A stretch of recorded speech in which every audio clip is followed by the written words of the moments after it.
We are still beginning. Give me a few minutes.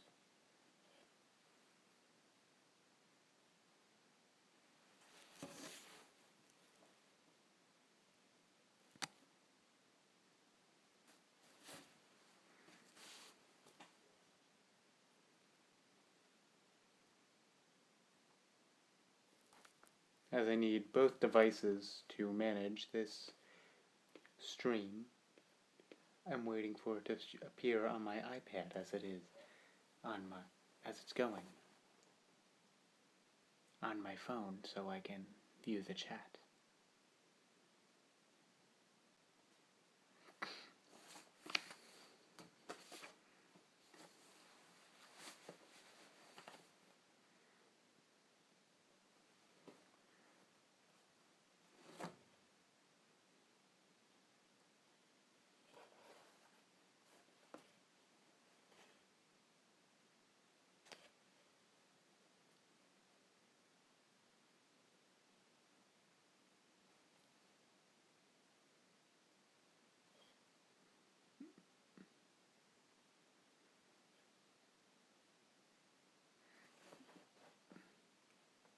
And so I could see how many viewers I have, if I have any at all at this early. Excuse me.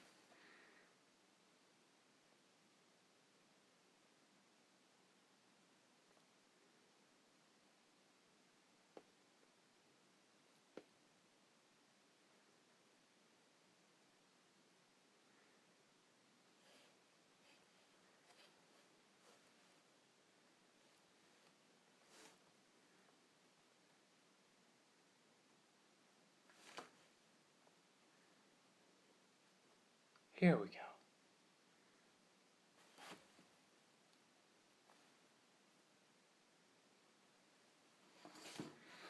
Now that's set up, we can begin.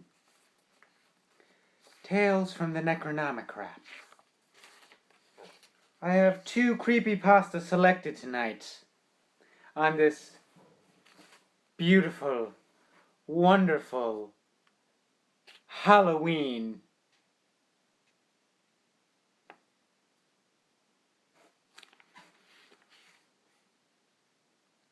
I will begin. The first creepypasta story we have is called The Heaven Project, one of my favorites. Truly a suspenseful story.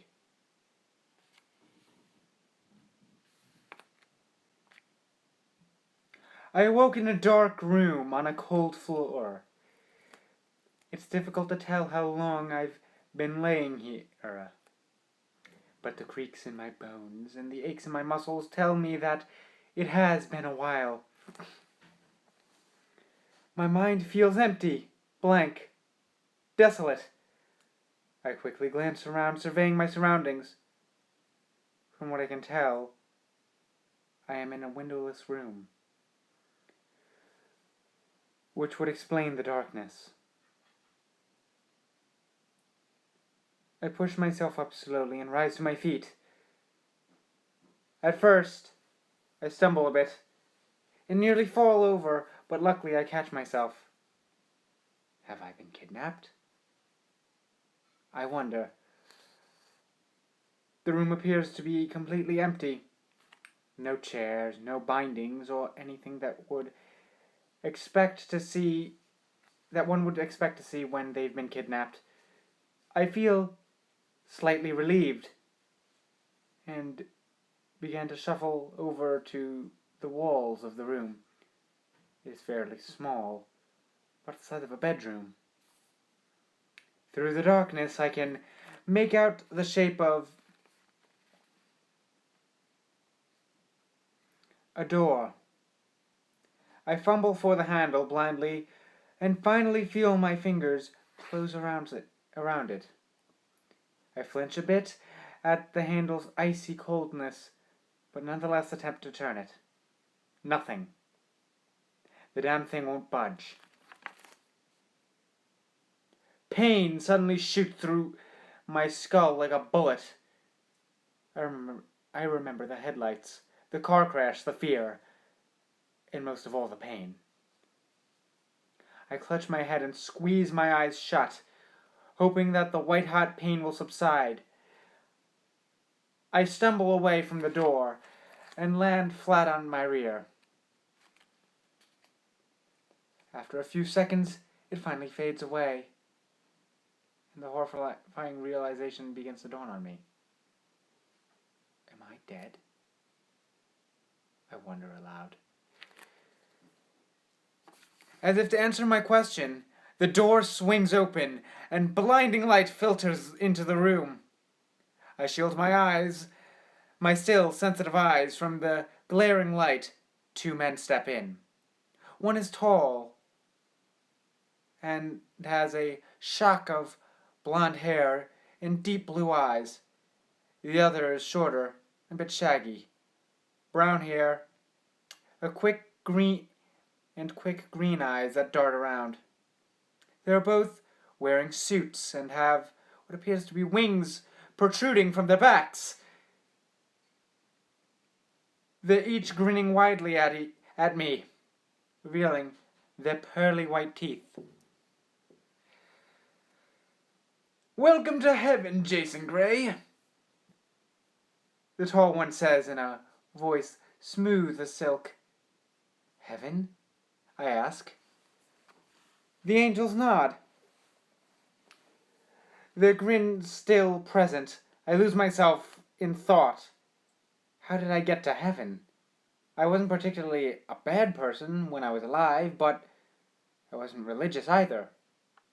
Why am I here, I asked. Confusion clearly written on my features. Because everyone goes to heaven. Hell is just a lie to push you in the right direction. Ultimately, everyone ends up here, the tall one explained calmly. It seemed as if he had to explain this to people a lot.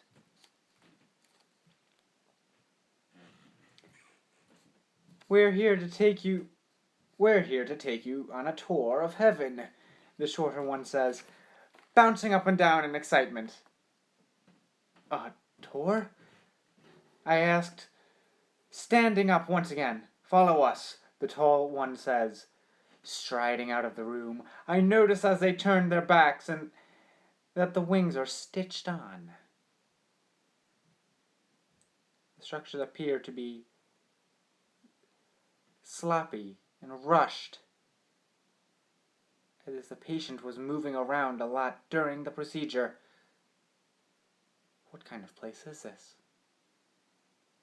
A bright white light floods my vision as I exit the room. I quickly turn around to see the people I had just come through was gone. I'm sorry, I messed that up. I quickly turn around to see the door I had just come through was gone, vanished as if it had never existed in the first place. The short one giggles a bit as my bewilderment and motions for me to follow. Turning my gaze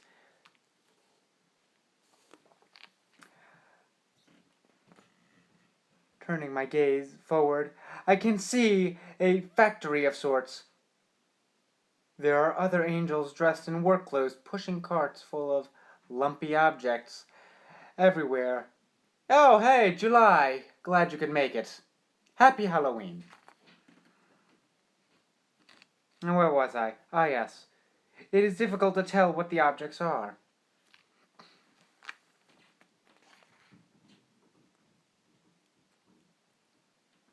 I see a quiet, pretty female worker push a cart nearby me. Her hair is the shade of an autumn afternoon, and her eyes are like sunlight, shining through a glass of whiskey. I flash her a quick smile, and she turns to smile back. Oh, God! Her face. Half her face appeared to have been burned off. Her teeth and gums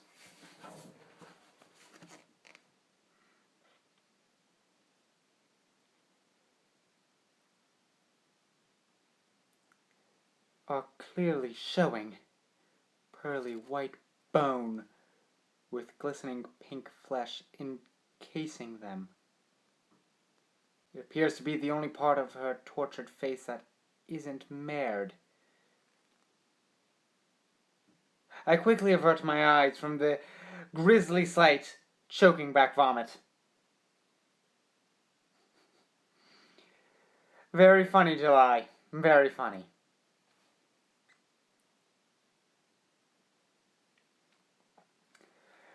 My guides take no notice of my repulsion, or if they did, they didn't show it nor care. What exactly is this place? I managed to choke out.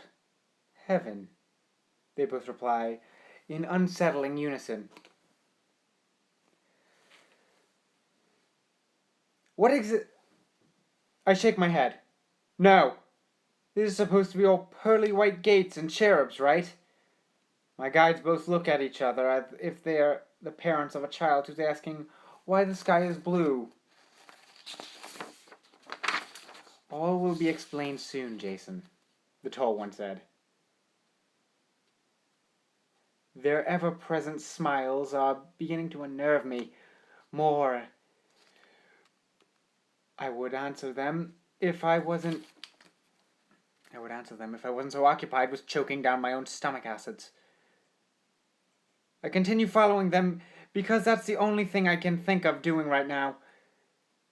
The more I look, the more the shapeless objects in the cart begin to look human-shaped.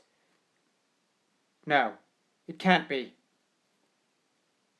But then again, it wouldn't be surprising at all in the midst of this chaos. A million questions raced through my mind, but my lips couldn't form the words to voice them.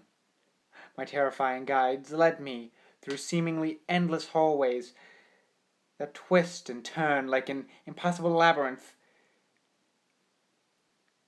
I searched for my landmarks, and that would give me a clue as to where I am in the event that I need to flee.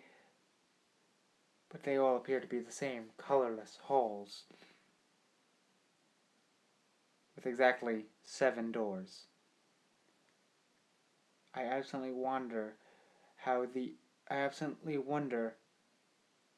angels find their way around here. The 2 angels suddenly stop in front of a door. There is nothing special about the door. It looks exactly the same as all the others. The short one grasps the handle and holds the door open for me. Peering inside,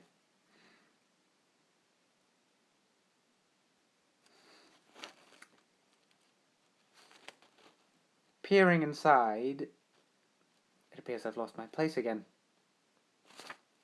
Oh, forgive me. Forgive me, mortals.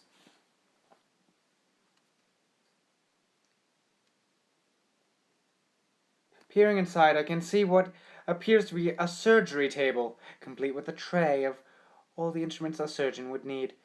My eyes drift to a pair of wings that are hanging on the wall from a hook. Putting 2 and 2 together, I quickly jerk back. No. I spot her backing away as humanly quick as possible until my back hits the wall. Backing out isn't an option, the tall one says. He grasps my arm firmly and begins to pull me forward. My feet dig as best as they can into the slippery floor in an attempt to stop myself. My friend, his friend is still waiting by the door, patiently. It appears as if they had had to deal with this many times before, as well. As much as I try to fight my way out of the angel's crushing grip, I still find myself inside the room.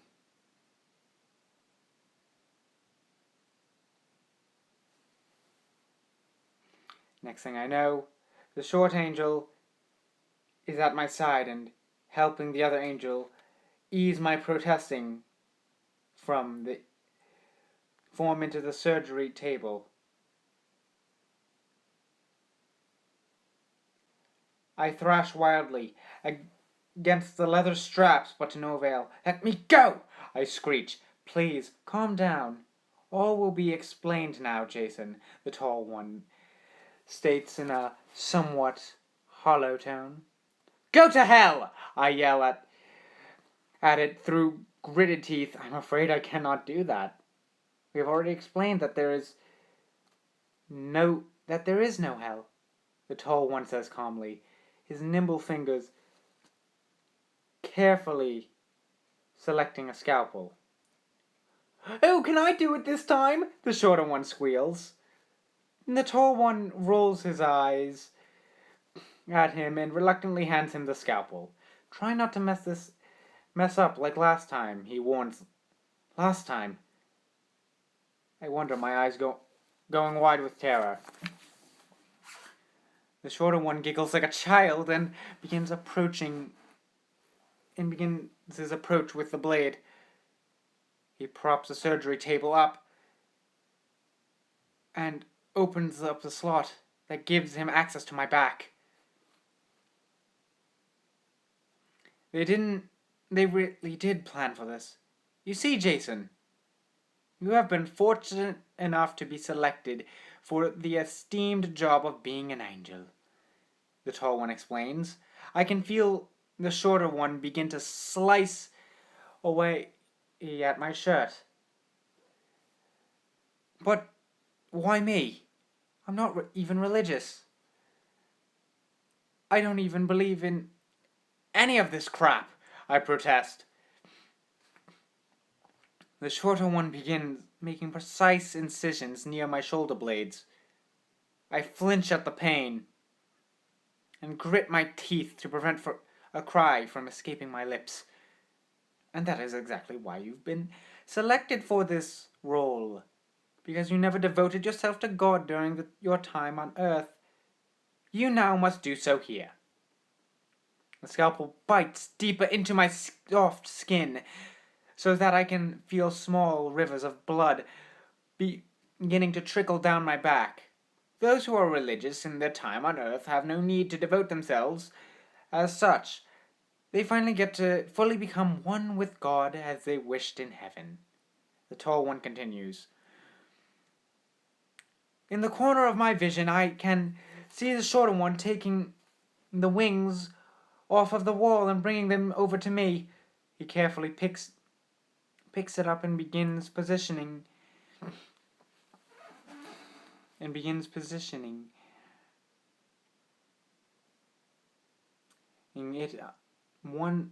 it by one of the incisions. However, I barely took notice of this because I was too busy mulling over what the tall angel had meant by fully become one. I was interrupted by my thoughts, by the feeling of a syringe being inserted into the side of my neck. "It's better you're asleep for this part of the procedure," the tall angel explained. Before I could retort, black spots obscured my vision and the whole world seemed to tilt before me. It was only a matter of seconds before I was plunged into complete and utter darkness, freed from pain. I am driving my car along a road that seems to have a sharp turn every few minutes. It's nighttime and I'm driving away from my girlfriend's house after we had a particularly nasty argument. I had just found out that she had been cheating on me with some cocky bastard and was planning to never return to her house. My phone buzzed in the seat next to me, its screen lighting up to alert me that I have a text. No doubt it's her. "Are you still mad at me?" She wrote. "What do you think?" I answered mentally. Still keeping my hand on the steering wheel. I'm really sorry, the text read. Oh, so now she was using correct grammar. That bitch must be feeling really bad now. More and more text began to pour in, lighting up my phone screen. I did my best to keep my eyes on the road, but the text kept beckoning to me. I succumbed and grabbed my phone with one hand to text her back something nasty. However, this happened just as I was approaching my turn. My eyes widened in shock and terror as my car plummeted off the edge.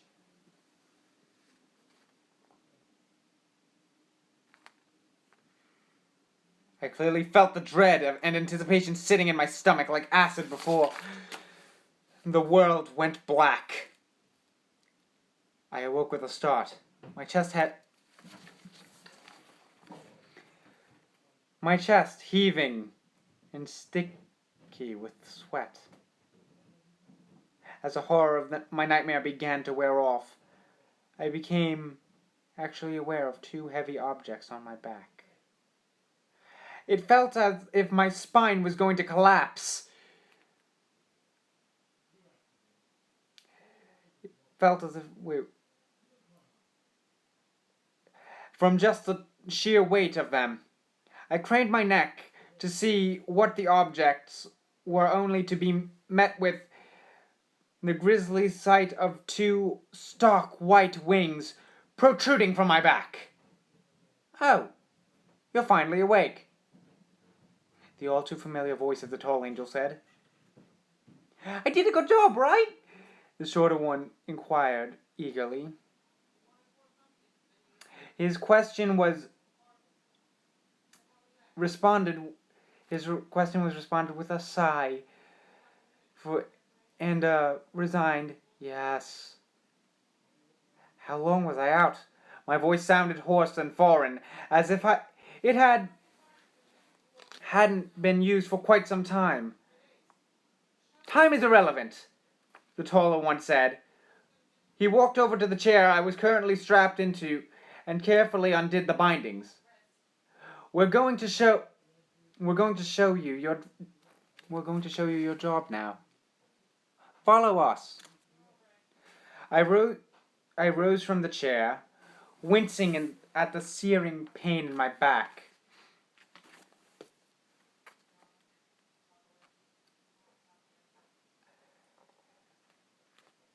I could feel the sutures begin to bleed slightly, sending a trickle of warm liquid down my exposed spine. With heavy feet and shaky legs, I followed my guides, unsure of what else to do. They led me down the colorless halls, and I still couldn't navigate. My mind felt numb, probably from the pain blooming from the area around my new wings. I could do nothing but follow them blindly,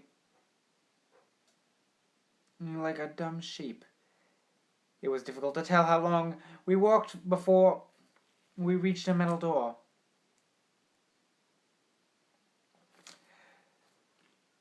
So very different from the others. Time seemed to be non-existent here. The fact that every hallway looked the same and seemed to never end did nothing to help. Without any flair, the tall angel opened the metal door and held it open for me. Despite the polite gesture, I didn't want to walk in. I didn't want to walk in, for in front of me was a slaughterhouse. Angels dressed in bloodied aprons toiled over, hacking off human limbs with bone saws. Wide, artificial grins were stretched across their perfect faces. Some of them even hummed as they worked. Flecks of crimson stained their pearly white teeth. Some of them turned their heads to stare at me and gave me a wave. I tried to back up, but found myself bumping into the chest of the shorter angel. He gripped my shoulders tightly. It seemed as if he wanted to break my skin. "Go on," he sang, shoving me roughly inside before I could make a run for it.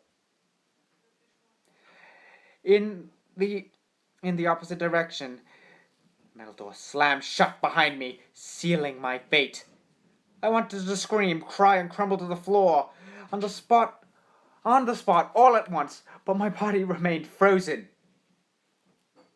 It was like I was watching everything happen rather than actually being in the moment. The tall angel came back into my line of sight, holding out a pristine apron to me. "This is for you,"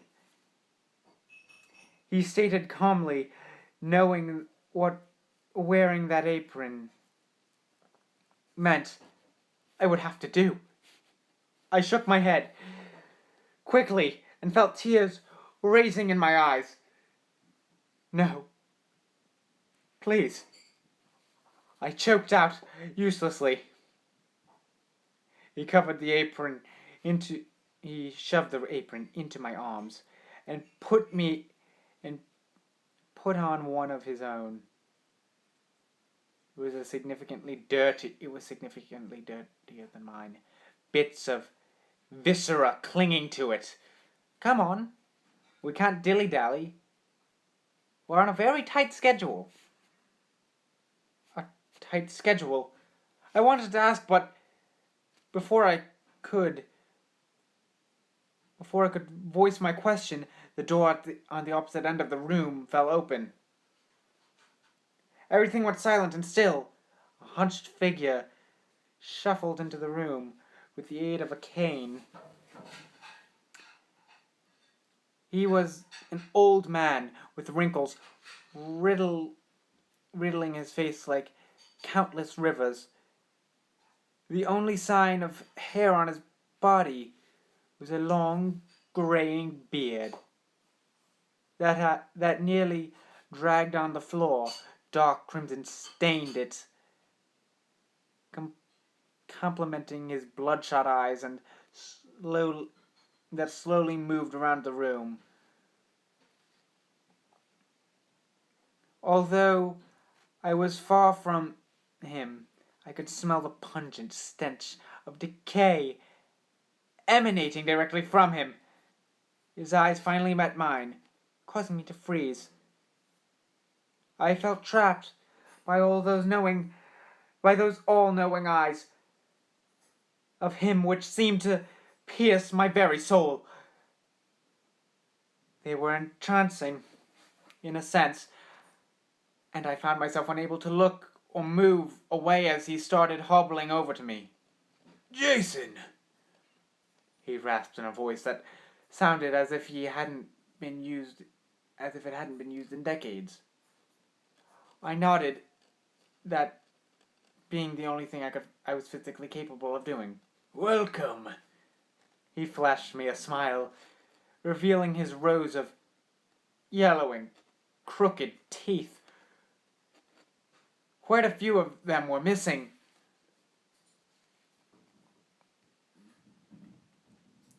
From this close proximity, I could clearly tell his breath was positively rancid. A terrifying thought shot through my mind. Was he? "Yes, I am God," he stated plainly, answering the question that had been running through my mind. "And this, as you have probably learned, is heaven." He laughed as he gestured to the macabre display around him. It sounded more like a wheeze than an actual sound of amusement. "You're surprised, are you not?" I nodded once more as he waved his gnarly hand nonchalantly as if dismissing my confusion. "Most are. Which is why I shall explain." He looked away from me and started pacing back and forth. And so, as soon as his eyes left mine, I felt as if an enormous burden had been lifted off from my shoulders. Tell me, Jason, why do you think I created humans? Speech had returned to me, and so I put it to use. I'm not sure, I answered lamely, feeling relieved to just hear the sound of my own voice. My mind raced to remember what little I had been taught in Sunday school, but only fragments came back. Adam and Eve, right? You wanted them to tend to the garden or something? He chuckled once more, albeit darkly. Not quite. Not quite. That's humans' interpretation of it. Think larger, Jason. Think beyond what you have been fed. I struggled to understand what he was getting at, but found that I was unable to do what he requested. I can't, I replied simply, my voice strained. Of course you can. Of course you can't, he replied almost immediately. Your minds have been engineered to work a certain way that you can't change.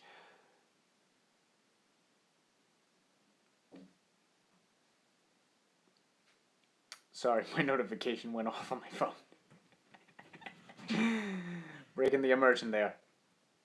Your minds have been engineered to work a certain way, and you can't change that by sheer willpower. He sighed. Not in a particularly sad way. This may help. Why do you raise pigs? He was a bit taken back by this and furrowed his brow. To eat. He smiled and nodded at the ground. Yes, exactly! You raise them only to slaughter them in the end. Although you may give them pet names and grow attached, the end result is always the same. My blood ran cold as I slowly started to piece it all together. His analogy could only lead to one chilling explanation that I didn't want to acknowledge. Yet, it was so plausible that it was impossible to ignore. The bodies, the slaughterhouse, the overall atmosphere of the damn place were pigs. I choked out. Yes, precisely, came his reply. Although my eyes were dry, I couldn't help but feel a sob rise in my throat. Why? I asked. Why would you do this to us? People love you. People dedicate their entire lives to you. Wars have been fought in your name. How could you just betray us like this? He raised his steel gray eyebrow at me. Betrayal? Is that how you view it? He asked. I didn't respond. I created you. I gave you everything that you possibly ever needed. Is it so wrong to want something in return? I weakly raised my head to look at him, still pacing, only now somewhat angrily. I thought you loved us, I said quietly, my voice barely a whisper. He turned his head to look at me. He gave an almost partial patronizing smile. Oh no, I don't love humanity, nor do I loathe you. You see, at the end of the day, you are nothing more than mere livestock. With that statement, he picked up a spare saw off the nearby table and shoved it into my shaking hands. Now work! He turned on his heel and started lumbering towards the exit. Halfway through, he paused and turned back to look at me. And do me a favor. And do smile. I gulped and opened my mouth to protest, but found that I had no free will of my own anymore. Blinking away tears from my eyes, I forced a smile onto my face and set to work along with the other angels. So how was that? Give me a second, I have to take some water. That's better. Before we get on with the next story, how are you guys doing tonight?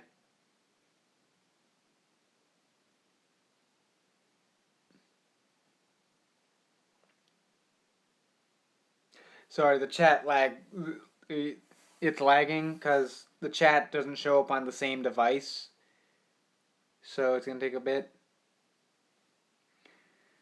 I'm going to get the next story ready. The final story for tonight.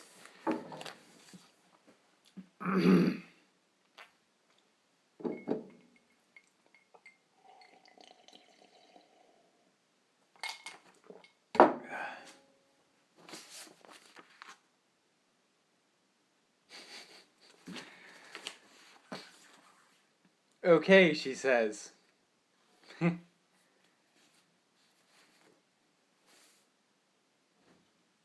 The only one here. In chat. Whatever. Let's begin with our second story. A oldie, but a goodie. Slender Man.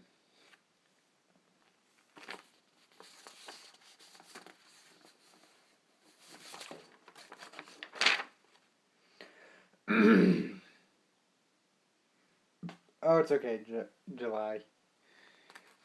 After waking up with a jolt, the girl laid in bed a few seconds longer. Reaching over to switch on her bedside lamp, she tried to remember exactly what had stolen her sweet slumber away.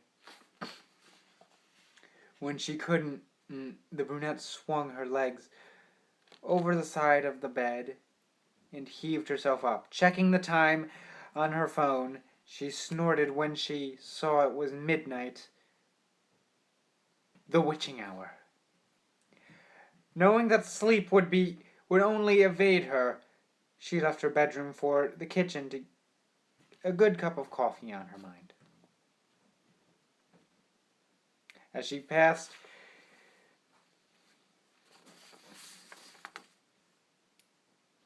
by her front door, a chill spread like liquid fire down her spine. It's only winter, she told herself, focusing again on the coffee plan, measuring 2 scoops, water, and preparing her cup kept her occupied. But as the dark liquid boiled, and she had nothing left to keep her mind from wandering off, the chill returned, and she couldn't help but glance behind her to the front door. It stood there, innocently enough, just like always. The deadbolt was still in place, and she could see nothing amiss with it. Turning back to her coffee, she did her best to forget about the feeling. With her cup in hand, she started back towards her bedroom. As she walked by the front door, she decided that a quick glance out of the peephole would help calm her restless mind. Chill worsened with each step she took towards the door and further away from the safety and warmth of her blankets. She pressed her empty hand against the cold metal door and took a deep breath before leading her to the peephole. At first, she could only see inky blackness and somehow seemed to swirl in itself. When she blinked in surprise, the void melted away. She wished it hadn't. In its place there stood what she could only guess was once a man. The limbs were long and inhumanly awkward, with bulky joints branching off into several arms, not unlike the branches of a tree. The creature was draped in a black suit. However, somehow, Man King, the thing, making the thing more nightmarish to her. The icing on the proverbial cake, however, was what passed as the hellish thing's face. It was as though her mind blurred, the ghastly visage to spare itself further shock and horror. She shoved herself away from the door with the hand that pressed against it. The scalding mug of coffee fell in liquid, burning her legs. As she fell backwards and tried to crawl away from the door, she knew somehow that her mind hadn't been playing tricks on her. As she crab walked away from the door, she watched as tendrils as black as the void she first saw snake through the cracks. The girl was trapped between the instinct to flee and the gut feeling to not turn her back on the door. When the door jolted, the urge to flee overcame her. She slipped in the burning liquid as she tried to make it back to her room. She knew deep down that she was trapping herself in a corner, and she had to get away from the door. The girl was halfway down the hallway when she heard the previous locked door creak open. She screamed and slipped into a wall, cracking her chin on it and stunning her. After that, there was only blackness. Nicole, a warm male voice snapped the woman out of her trance. As she turned around, she was met with one of her sister's doctors. She nodded. Not sure if she should say anything, or even if she could find her voice if she did have something to say. That morning, she had gotten an urgent call from the hospital saying that her sister Lindsay was there. Before they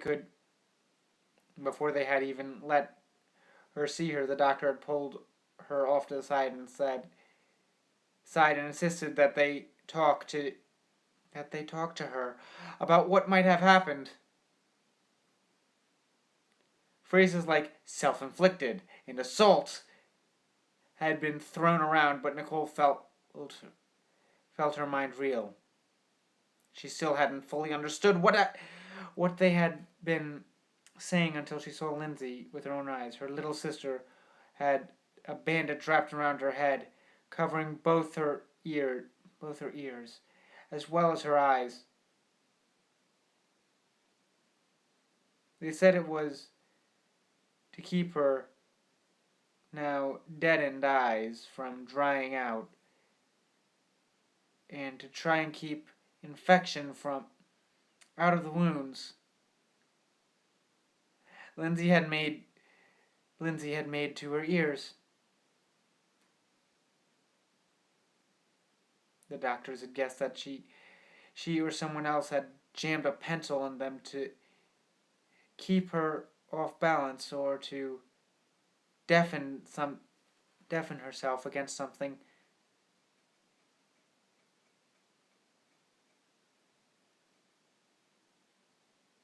There was a mix of first and second degree burns on her hands, legs, and feet, and that, from what was assumed to be the coffee, her neighbors found slipped all over the entry of her apartment. As Nicole walked into her sister's hospital room the first time, she thought she had spied the silhouette of a man in the window. That she knew was impossible. Her sister's room was on the 3rd floor of the hospital. Well, there you have it! 2 stories from the Tales of the Necronomicrap. My name is Adomska122, and have a happy Halloween!